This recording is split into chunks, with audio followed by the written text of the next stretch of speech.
Hi friends, எல்லாருக்கும் வணக்கம். இன்றைக்கி ஈவினிங் மாடி கதவு இருக்குங்களா, அதில் கேப் இருக்கும். அந்த சைடு இந்த தேன்சீட்டு மாட்டிக்கிச்சு.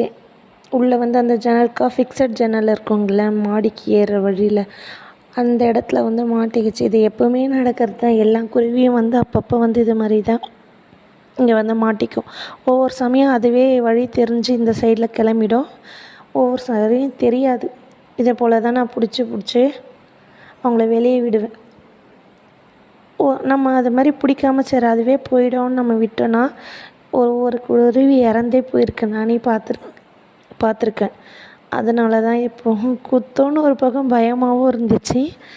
சரி பரவாயில்ல, 6 குருவி இருந்துச்சு, 6மே இறந்துச்சு. நான் என்ன பண்ணுறேன்? அதனால தான் நானே பிடிச்சி விட்டுட்டேன். ஆனால் குத்தவே இல்லை. ரொம்ப சூப்பராக இருந்துச்சு, பார்க்கவே அழகாக இருந்தது. அது பாருங்களேன், விடும்போது கை எடுக்கும்போது ஒரு மாதிரி படுத்துச்சு. பறக்கவே பறக்காதுன்னு நினச்சேன். பார்த்தா என்ன